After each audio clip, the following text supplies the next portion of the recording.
Hello Gemini, Sun, Moon Rising, and Venus signs. Kamusta kayo? Sana po nasa mabuti kayong kalagayan. Welcome back po sa Star Tarot.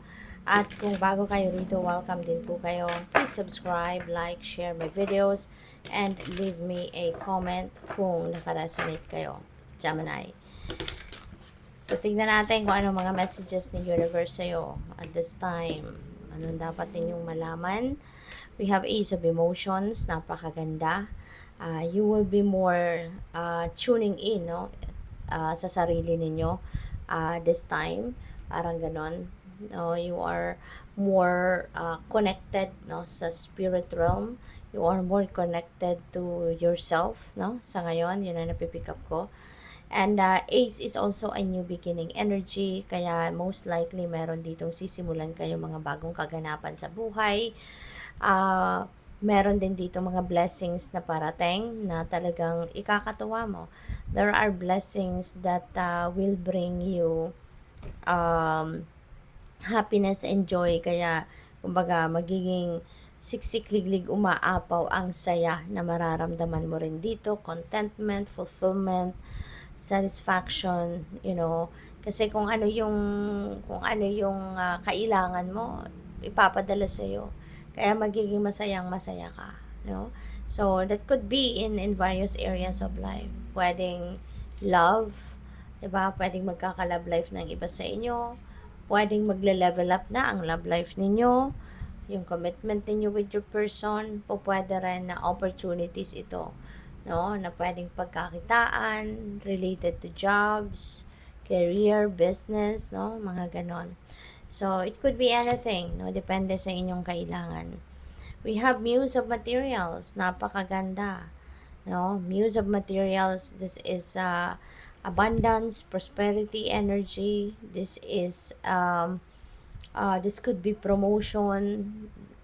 Pwede rin, no? Na this signifies ng iba sa inyo siguro nasa tugatog na kayo ng inyong tagumpay in terms of your money, career, and finances. Kung hindi man, maybe you are heading towards that path, no? Napapunta na kayo sa pag-asenso, papunta na kayo sa succeed sa negosyo ninyo, sa career ninyo, pag-boom ng inyong career, no? So, financial gain, no? Maraming financial gain si Gemini. Kaya, congrats po sa inyo. What else? We have Six of Voices. This is travel, moving forward in your life, moving on. So, maganda rin ito. Kasi pinipili mo na talagang mapunta ka or magkaroon ka ng pinipili mo na magkaroon ka ng magandang direksyon sa buhay. Kaya ngayon, ito magde-decision ka na aalis ka na sa kung ano man ang sitwasyon na hindi na healthy para sa'yo. Aalis ka na sa sitwasyon na hindi na to makakabuti para sa'yo. Yung ganon. Kasi you are choosing to be, you are choosing to be peaceful, diba? You are choosing to be happy and contented, 'di ba, sa buhay. Kasi kung saan kayo manggagaling dito, parang lagi lang kayong, alam mo yun, yung lagi kayong nai-stress, yung wala kayong peace, wala kayong tranquility, kaya magde-decision kayo dito, maglalakas kayo ng loob na tama na, it's about time na for you to choose yourself, to choose your tranquility and peace, no? Kaya good luck sa'yo. So, tingnan natin ano pa ang mga mensahe. But before that, I would like to say hi muna and shout out sa ating beloved channel member na si Alexander Toralba 3777. Maraming salamat po for supporting my channel. Maraming salamat for sending me super thanks. Maraming salamat for your donation. At saka sa iba po na gusto din mag-member po sa channel, you may just click that join button po sa baba ng video. Okay? At maraming salamat din po sa inyo, no, for being here, for subscribing to my channel. And if you haven't subscribed yet, subscribe na din po kayo. At sa mga hindi po nag-skip ng ads, maraming salamat din po sa tulong ninyo, sa suporta ninyo sa channel. Happiness, magiging masayang-masaya si Gemini.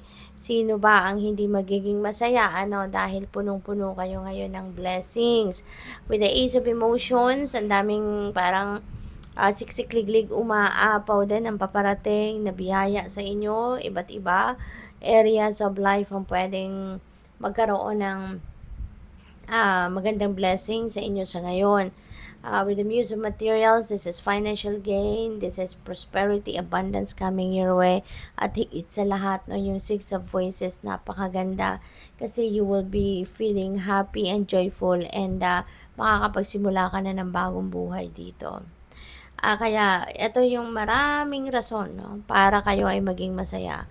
Maraming rason dahil marami kayong bonus na magagandang energy, no, talagang magpapagaan ang inyong pakiramdam at magpapangiti sa iyo.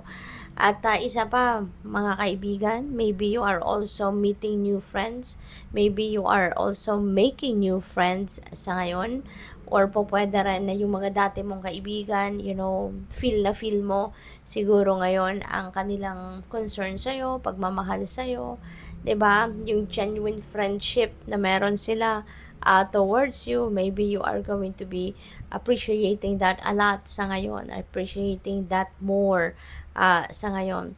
Po pwedeng merong kasiyahan, reunion din kayo, magkikita-kita, mga magkakaibigan, pwedeng ganon. And also, this is the time, no, that you are being advised by the universe, no, na it's about time na para ikaw ay mag-build ng healthy personal boundaries din. Okay? Para nang sa gayon, respeto din sa sarili mo so that also you can gain respect from other people as well. Kasi kapag sobra kang mabait, sobra kang mapagbigay, oo ka na ng oo, go ka na ng go, 'di ba? At wala kang boundaries, talagang meron tendency diyan na ikaw ay maaabuso. There is a tendency diyan na ikaw ay talagang pwedeng ma-bypass nila, no? Kasi there are people, no, na hindi rin talaga minsan hindi rin na iisip na kung hanggang saan lang din ang limitasyon nila sa mga bagay-bagay, 'di ba? Kaya kayo na lang din, no, ang gumawa nito para uh, ma-save ninyo ang relationship, no, na mas maging stronger, 'di ba? Strengthen your relationship by setting up or yung ninyo, yung gumawa na kayo in place yung boundaries, no, sa inyong mga relationship, anumang klaseng relationship. Okay? So, good luck sa iyo. Thank you for watching. Love and light. Namaste.